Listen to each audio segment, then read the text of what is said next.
Hello, everyone. My name is Robb Fahrion, and I'm the founder of Flying V Group, and this is KIMP's Founders 5. How can budding entrepreneurs expand their network? As a budding entrepreneur, it's extremely important to expand your network. I think one of the best ways that I've learned to expand my network is by actually utilizing LinkedIn. I encourage you to reach out to local connections to start. I really focused on those individuals that were right in my own backyard, really reaching out to them and saying, hey, is there anything I can do to help? Make intros for you to someone else within my network? Or, would you be open to even grabbing a quick coffee just to talk about business, mindset, etc.? I think if you come to the table looking and wanting to help and support others in your networking endeavors, then you'll see great success. One other thing is just to focus on local events as well. Get out there, put yourself out there, join a club, a group, whatever it may be in your local community, and that will help you to unlock many new potential opportunities with individuals that have a lot in common with you because you live in the same area. And if you can go back in time and give yourself one piece of advice, what would it be? If I could go back in time and give myself one piece of advice, I think it really would be, and might be cliche, but bet on yourself sooner. Whether you're working a regular 9-to-5 job as an employee or looking to do something on your own, I think one of the most important things for you to have success is that belief in yourself.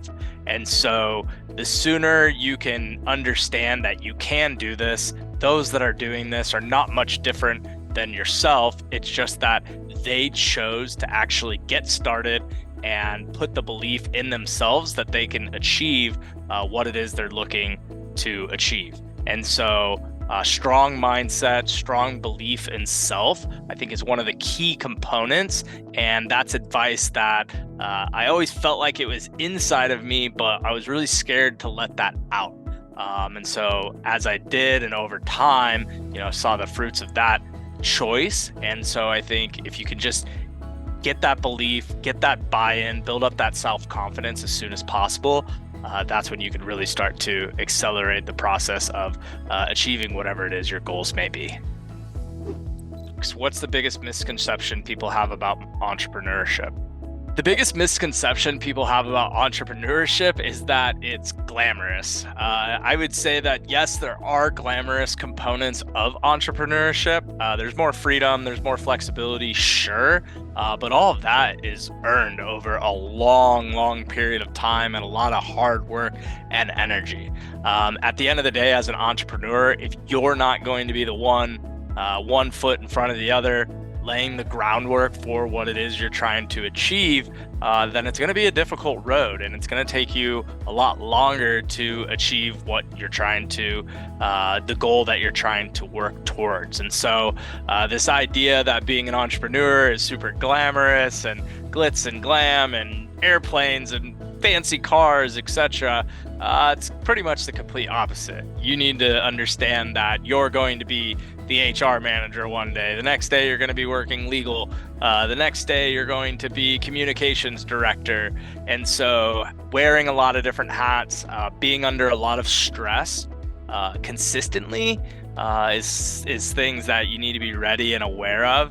And so, yeah, definitely biggest misconception is that everything is roses. In reality, it's the complete inverse, and 95% of the time is working to solve problems that are not easy to solve a lot of the time.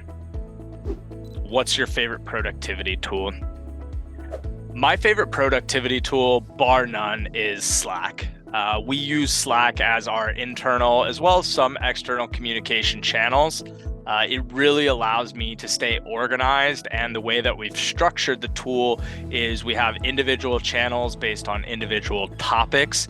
Not only that, but Slack has great features in which I can remind myself about certain conversations or messages that have some sort of task associated with it, to where if it was a conversation I had on Friday with one of our employees that I needed to remind myself about next Tuesday, I can easily set a reminder in Slack, and on Tuesday boom, I'll get a notification at the beginning of the day that I need to go back to that message and take whatever action it may be.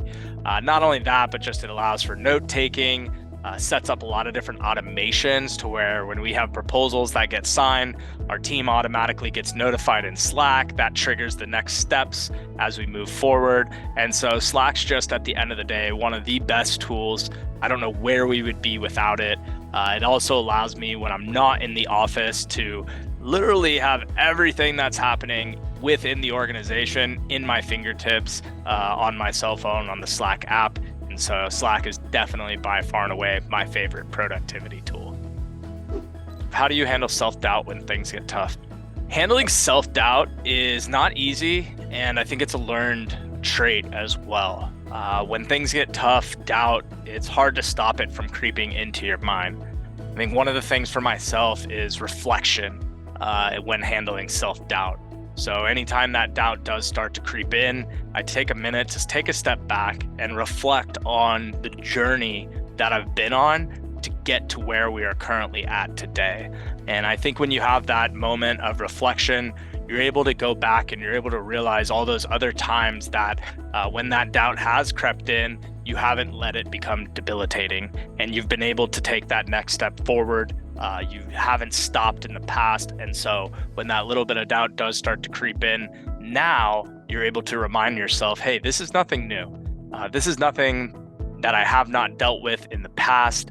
This is something that I know how to handle. And those reminders of how far you've already got is very helpful in encouraging yourself, self-motivating yourself, and really just squashing that doubt and letting that doubt know that it's not going to defeat you, it's not going to control you, because your mindset and your positivity and the journey that you've been on is what's really going to be the difference maker and what's going to propel you forward.